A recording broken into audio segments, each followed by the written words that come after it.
I slammed the cruiser door on two wide-eyed rookies who'd just drawn their tasers on me, my off-duty badge glinting under the floodlights like a middle finger to the universe.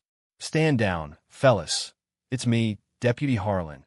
I barked, the words tasting like cheap bourbon and betrayal after 12 years on the force.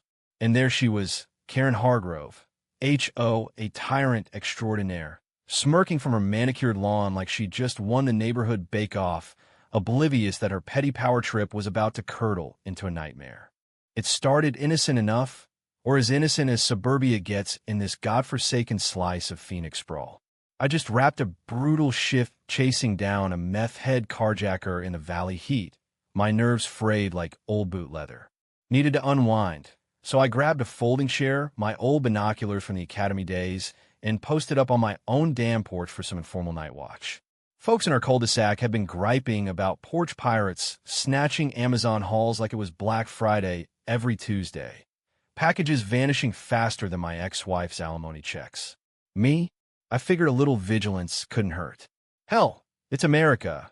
We love our Second Amendment cosplay and nosy neighbor vibes. Sipping a lukewarm Coors, I scanned the shadows, spotting nothing but raccoons rustling through Karen's prize-winning rose bushes.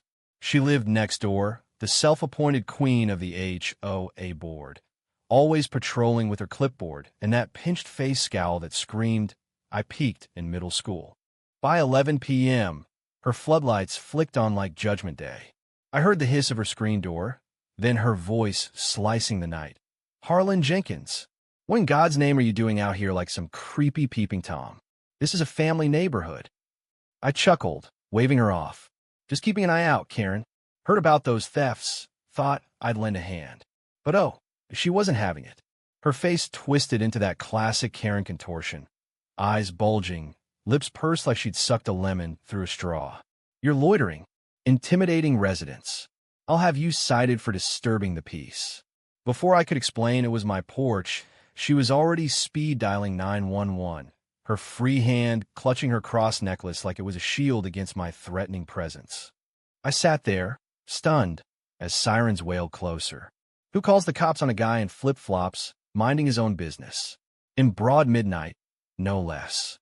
The cruiser screeched up, lights painting our cookie-cutter homes in pulsing blue fury. Officers Ramirez and newbie Tate hopped out, hands on holsters, barking orders. "Sir, step away from the residents. Hands where we can see him." Karen hovered behind her azaleas, triumphant, hissing, "That's him, the prowler.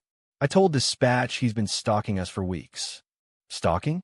I'd mowed her lawn once as a neighborly gesture, and she'd accused me of poisoning her St. Augustine grass. Ramirez shone his flashlight in my face, and I could see the confusion brewing. "ID, please," he said, voice steady but eyes darting. I fished out my wallet slow-like, flipping open the leather to reveal the gold shield etched with Maricopa County Sheriff's Office.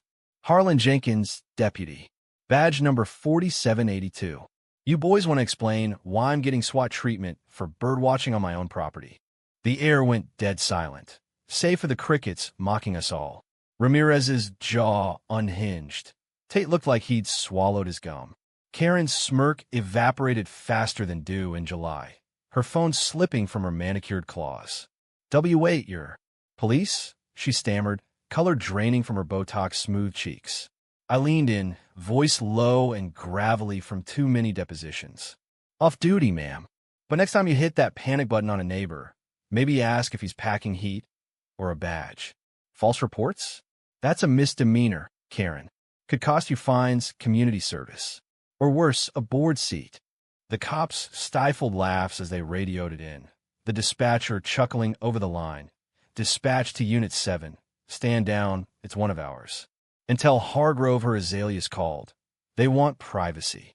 Word spread through our HOA group chat like wildfire on dry brush. Screenshots of the call log, Karen's frantic follow-up text claiming misunderstanding. But the backlash hit her like a monsoon. At the next board meeting in the clubhouse, under those harsh fluorescents smelling of stale coffee and resentment, she stood to defend herself, voice quivering. "He was lurking. It's my right as president to protect our property values." The room erupted. Old Mr. Patel, who'd lost a grill to thieves last month, called her a hysterical busybody wasting taxpayer dollars. Single mom Lisa from down the block? She unloaded. While you're dialing ghosts, my kid's bike got jacked. Real crime, Karen. Whispers turned to shouts. Someone nominated her for Karen of the Year on the spot. She banged her gavel, but it cracked like her facade, and by vote's end, they ousted her, demoted to alternate, stripped of clipboard privileges. Now, she slinks past my porch at dawn, avoiding eye contact, her roses wilting under neglect. I still do my night watch, but with a smirk and a six-pack.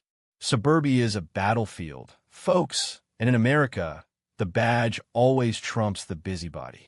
Karen learned that the hard way, bitter as black coffee with no cream in sight.